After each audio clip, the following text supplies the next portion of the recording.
Silent Hill 2 is about James Sunderland, a widower who goes to the town of Silent Hill after receiving a letter from his dead wife, Mary. Hello and welcome back to another review from HLHReviews. Today, in preparation for the Silent Hill 2 remake tomorrow, which I'm so fucking excited for, I'm going to review the original Silent Hill 2 from 2001, originally released on the PlayStation 2. Now, I've already reviewed the Silent Hill, The Short Message, which was the free game on PlayStation 5 that we got early this year, so if you're interested in what I have to say about that game, my review is already up on the channel, or I'll put a link up here. Now, first and foremost, just get this out of the way quick.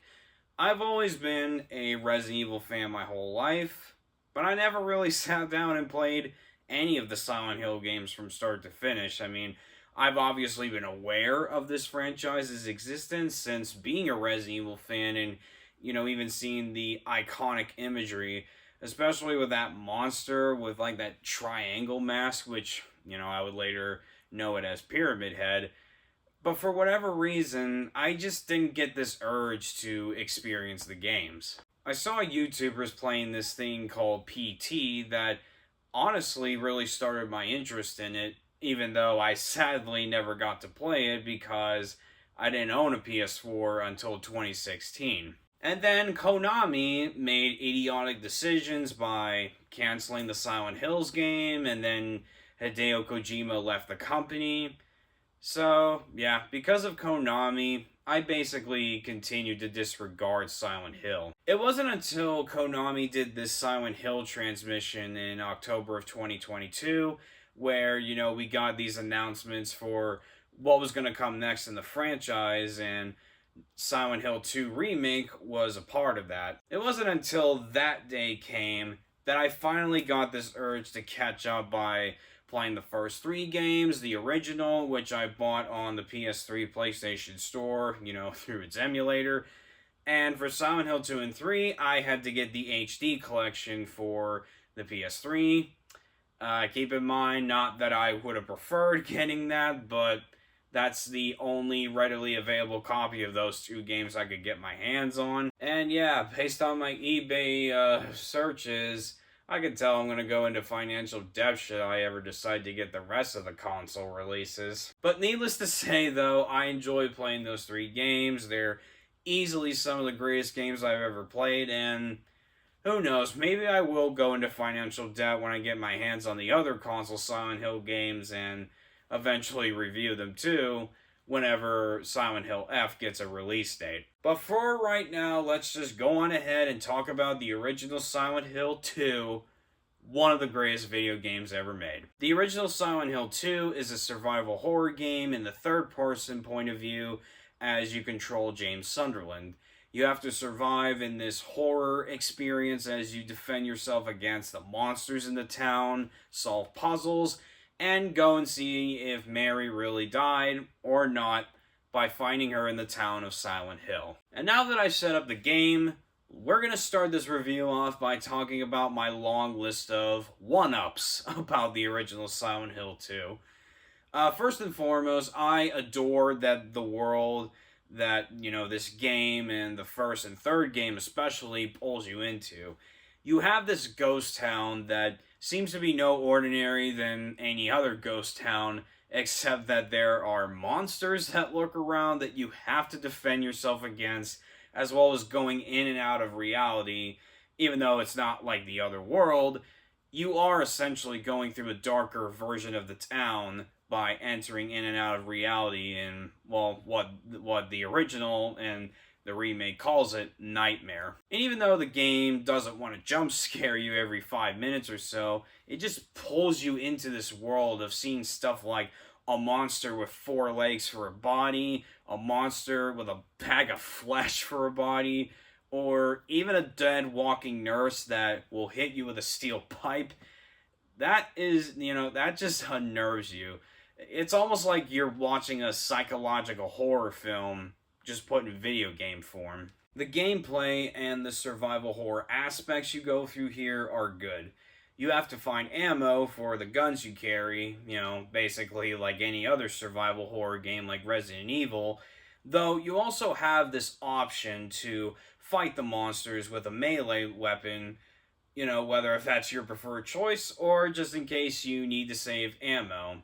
Or if you play, with bullet adjust on like me, there's no need for you to carry a melee weapon. The enemies can easily go down, whether if you're using a handgun or a steel pipe. The boss battles, they're not too difficult either, as long as you have the right powerful weapon and plenty of health pickups.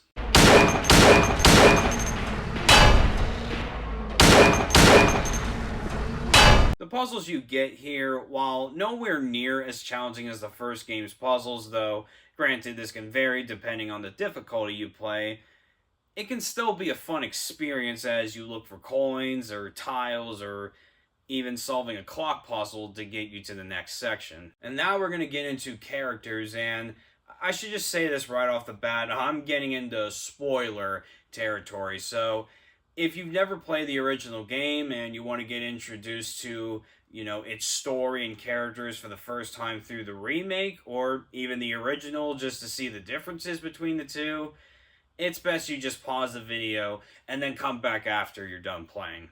Anyway, you have James Sunderland, who is a widower that returns to Silent Hill after receiving a letter from his dead wife, Mary. The two had previously went to Silent Hill 3 years prior, before Mary got ill and died. And James goes through how much hell and back fighting monsters and avoiding the Pyramid Head as he goes to find Mary in their special place, as she describes in the letter. I got a letter. The name on the envelope said Mary, my wife's name. It's ridiculous. Couldn't possibly be true. A dead person can't write a letter. Mary died of that damn disease 3 years ago. So then, why am I looking for her? Our special place. What could she mean? This whole town was our special place. You have Angela, who says that she's looking for her mother when you first meet her in the cemetery, but it becomes way too clear that she's a victim of domestic abuse and is suicidal, given that she's holding a knife with blood stains on it. The monster that you fight later on, Abstract Daddy, seems to revive memories of her domestic abuse and diddling from her father. Just take that however you will. Go ahead and say it! Or you could just force me. Beat me up like you always did. You only care about yourself anyway. You disgusting pig.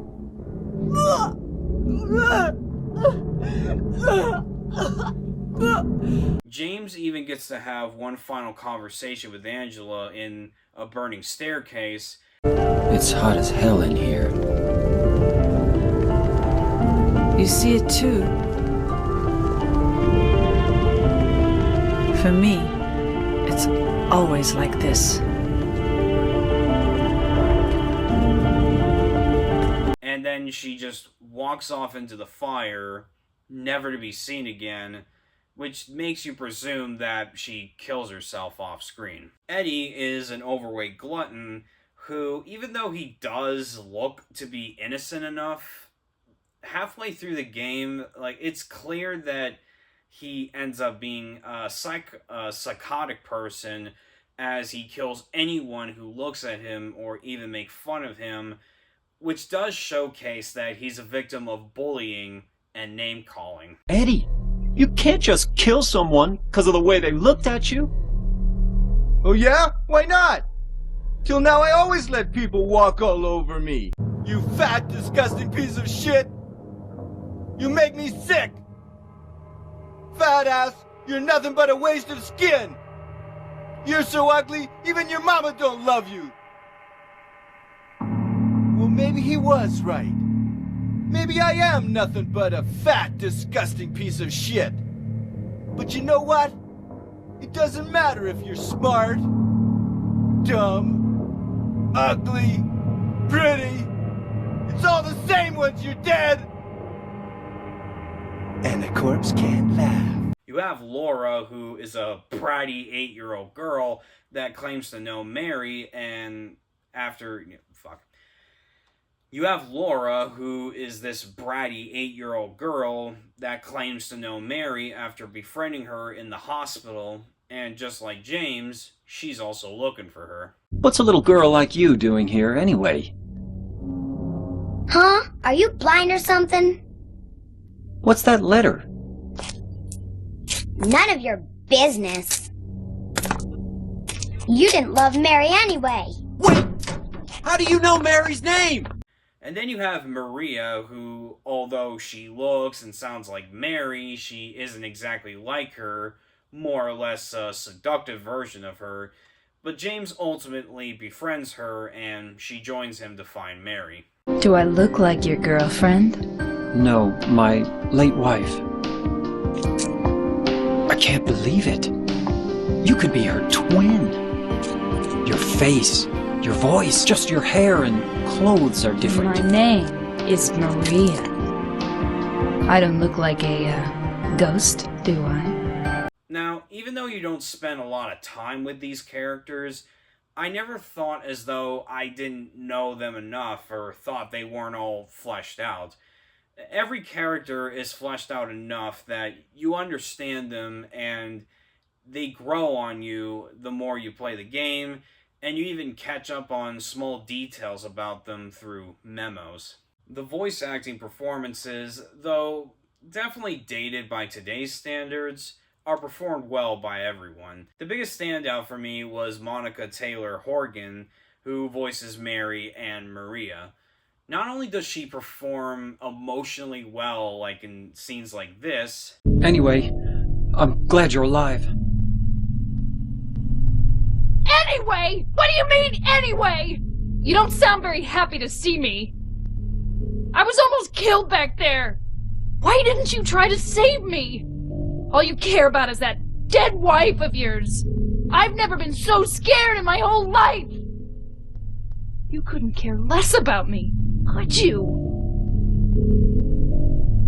But the letter that she reads in any of the 3 endings is, without question, one of the best narration performances in basically any form of medium.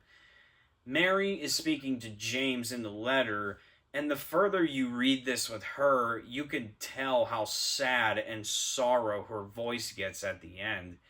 Like, it never fails to tear me up, and the fact that Monica did this reading in one take is astounding. And so I wait, wrapped in my cocoon of pain and loneliness. I know I've done a terrible thing to you. Something you'll never forgive me for. I wish I could change that, but I can't.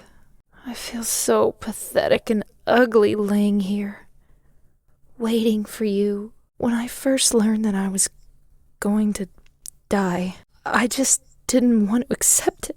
I was so angry all the time, and I struck out at everyone I loved most. Especially you, James. These last few years since I became ill, I am so sorry for what I did to you, did to us. You've given me so much, and I haven't been able to return a single thing. That's why I want you to live for yourself now. Do what's best for you, James. James, you made me happy. Now, one of the reasons why I've said at the beginning that this is one of the greatest video games ever made is just simply because of the plot and the endings, which I will get to in a bit. It's, without question, one of the best plots I've ever sat through in a game. The game's opening scene has James in a restroom, and then walking out, wondering if Mary is really there in Silent Hill, even though he already knows that she's dead. A plot like that instantly gets you intrigued, because dead people can't write letters, though the idea of having closure or your loved one delivering a final piece of them to you, that is intriguing enough to keep playing. James meets Maria at the Rosewater Park, and although she's not exactly Mary, more or less a seductive version of her, he does ultimately befriend her, and, she joins in to find Mary with him. But then you ultimately come to the conclusion that Maria is just a manifestation of Mary, because even though she's killed by Pyramid Head in the hospital in that chase scene at the end of the Nightmare Hospital section, when you reach the labyrinth and you see Maria in this cell, Maria is alive and seems to ignore what happened there. Stabbed me? What do you mean? It chased us to the elevator, and then James, what are you talking about? just before, don't you remember? And to be even more, confirming that and to be even more confirming that this version of Mary is just nothing more but a manifestation, she all of a sudden starts reminding James of their night in the hotel and trying to act like as if she really is Mary. James, honey, did something happen to you? After we got separated in that long hallway? Are you confusing me with someone else? You were always so forgetful. Remember that time in the hotel? Maria? You said you took everything. But you forgot that videotape we made.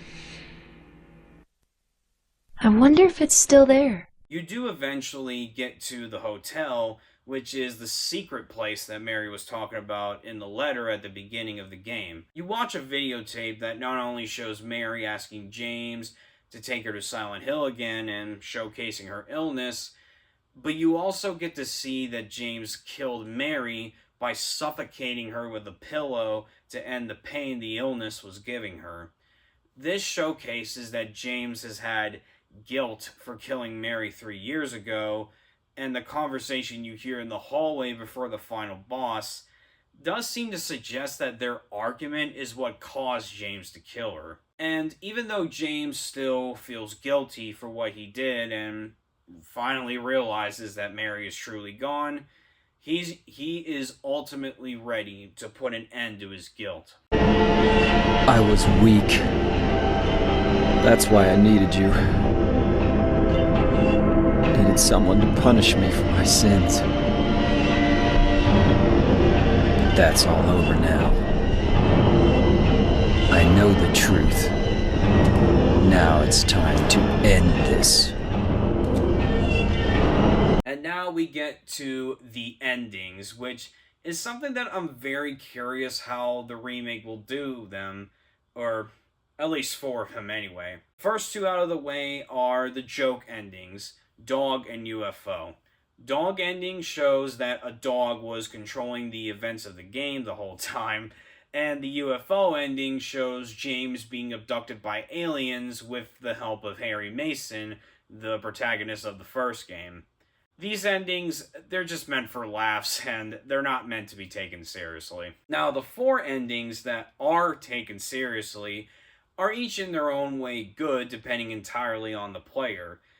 One of these endings will play depending on the choices you made in terms of gameplay and, just the way you play the game. And that really just depends whether that's by spending more time with Maria to get the Maria ending, collecting objects to get the Rebirth ending, being reckless and not healing James, as well as interacting with certain memos and objects for the End Water ending, or you just play the game normally, always heal yourself, and you don't spend as much time with Maria, you get the Leave ending. Now, there's plenty of debates out there of which one is the canon ending to the game, and while I do personally think that it's the Leave ending, just based on, how much I prefer to play the game that way, and, just for the simple fact of it just feels more rewarding that way than any of the other 3 endings. But all 4 of these endings, they're actually about Who is the real James Sunderland you play as the moment he leaves the restroom in the opening? Is it the James Sunderland who succumbs to his guilt for killing Mary and commits suicide? Is it the James Sunderland who leaves Silent Hill with Maria, even though she coughs at the end, assuring that the cycle of the illness will repeat? Is it the James Sunderland who is unable to move on without Mary, that he intends resurrecting her via Pet Sematary style? Or is it the James Sunderland who leaves Silent Hill with Laura and moves on, forgiving himself for killing Mary? Well, that's entirely up to you, and any ending is valid given your own personal experience and which ending you prefer. These endings all together and the ways you go by to get them makes each ending a rewarding experience, the first time, as you're playing a different James, as well as getting a different ending every time. It should be fun to go through these different endings again when I play the remake, assuming that if they want to include all 4 of them. And since we're getting a film adaptation to Silent Hill 2 called Return to Silent Hill, with the director coming back from the first Silent Hill film, it will be interesting to see which ending they choose for that one. Though, hopefully not dog or UFO. In conclusion, Silent Hill 2 is not only one of the best survival horror games ever made, but flat out one of the greatest of all time for not only how well intriguing the plot is to the player, but also the different endings you get depending on the choices you made when playing it. I'm really excited to see how Bloober Team remakes this with their upcoming remake tomorrow. And while I don't expect it to replace the original by any means, as I am with the remakes to Resident Evil, which I'm pretty sure I made a few fans cringe at that, but all in all, I just hope that it gives me a great experience as I did and will continue to do so with the original Silent Hill 2. Wrap this up with my rating. Silent Hill 2 is not only a survival horror classic, but its intriguing plot, well-developed characters, and the various ways the game ends its story based on the player's choices makes it one of the greatest video games ever made. But thank you guys so much for watching this video. Please tell me how you feel about this game down in the comments below. If you enjoyed this video, hit the like button, and if you would like to see some more from me in the near future, hit the subscribe button and hit the bell icon so you can get notified every single time I upload. I hope you all have a blessed life, and in case I don't ever get to meet you, good morning, good afternoon, good evening, and good night.